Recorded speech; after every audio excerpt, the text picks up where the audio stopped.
The winter sun had barely risen when the world outside looked washed in pale gold, the kind of morning that felt too calm for what was about to happen. Frost clung to the railings of the quiet suburban street, and the air carried a stillness that made every sound echo a little louder.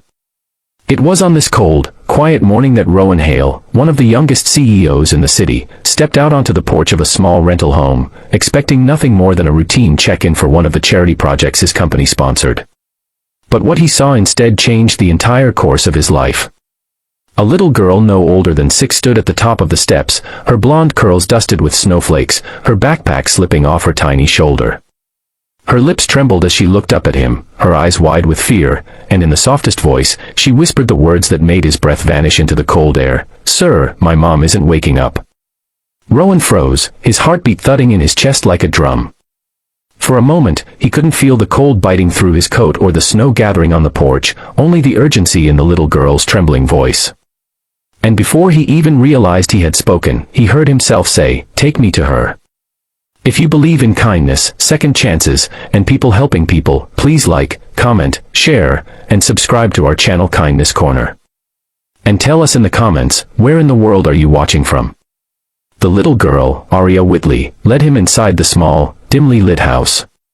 Rowan had been in countless luxury homes, offices, penthouses, but nothing prepared him for the sharp contrast of Aria's world. The living room was neat but filled with signs of a life stretched thin, worn-out shoes by the door, a space heater humming weakly in the corner, a second-hand couch patched with fabric. Aria moved quickly, almost stumbling over her little boots as she guided him toward the only bedroom in the house. Rowan followed, his stomach tightening with every step. When they reached the room, the sunlight filtering through the curtains cast a soft glow over a young woman lying on a thin mattress. Her hair spilled across the pillow as though she had fallen asleep while reading the papers scattered beside her. Rowan recognized her instantly, Mira Whitley, the freelance accountant his company occasionally hired for seasonal projects. She had always been quiet but determined, the kind of woman who apologized when she handed in perfect work because she thought she could have done better. Now she lay completely still, one hand resting near a half-finished audit form, as if life had hit pause without warning. Rowan knelt beside her, checking for a pulse the way he had once been trained during a mandatory corporate first aid workshop. Relief washed over him when he felt a faint but steady heartbeat. She was alive, just unconscious. As Aria clutched his coat, he tried to stay calm for her sake. He called emergency services, and within minutes that felt like hours, an ambulance was pulling up in front of the house. Aria gripped his hand tightly, refusing to leave his side. Something about her trust struck something deep in him, something he hadn't felt in a long time. After the paramedics took Mira to the hospital, Rowan didn't leave.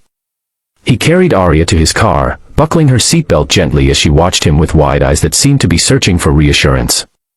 On the way to the hospital, she told him small pieces of her life, how her mom worked nights so she could attend school, how they sometimes skipped dinner but always sang together before bed, how she wished she could help her mom rest without being so tired all the time.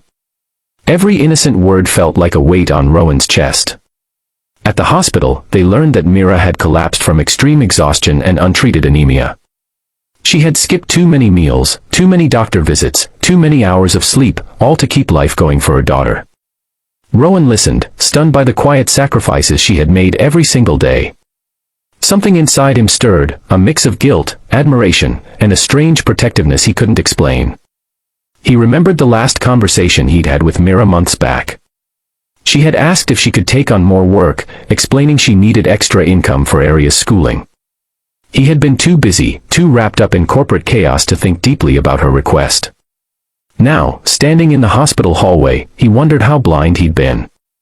Over the next several days, Rowan visited Mira and Aria consistently, bringing warm meals, books, and small toys for the little girl. Aria stayed close to him, often holding his sleeve or slipping her hand into his without hesitation. Mira, weak but improving, apologized each time he walked in, embarrassed by her situation, but Rowan gently reassured her that she had nothing to be sorry for. He admired her resilience, her strength, her devotion to her daughter. He began to see that she wasn't just another name in his company files. She was a mother fighting battles quietly and bravely, the kind of person who deserved more support than she had ever received. One afternoon, after Mira had recovered enough to talk more comfortably, Rowan made a decision that felt both natural and deeply necessary. He told her he wanted to offer her a full-time position at his company, one with better pay, benefits, and a schedule that would allow her to rest and take care of Arya properly. Mira burst into tears, not out of weakness but from the relief of finally being seen, truly seen, for the first time in a long time. Arya, hearing the news, clapped her hands and hugged Rowan as though he had just given her the world. And in a way, he had. Weeks passed, and the small home that once felt weighed down by worry began to fill with warmth again. Rowan helped fix things around the house, brought groceries, repaired the old heater, and even surprised Arya with art supplies after she mentioned she loved to draw. He didn't do these things out of pity but because something about this little family had touched his heart. They reminded him of the life he had been too busy to appreciate, the humanity he had nearly lost in endless boardrooms and busy schedules. Mira grew stronger, her health improving and her confidence returning. Arya smiled more often, her giggles becoming a regular sound in the house. And Rowan found himself visiting long after business hours, sometimes bringing files to finish at the kitchen table while Arya colored beside him. Months later, on a warm afternoon filled with sunshine instead of snow, Rowan watched Arya chase butterflies in the yard while Mira laughed softly from the porch.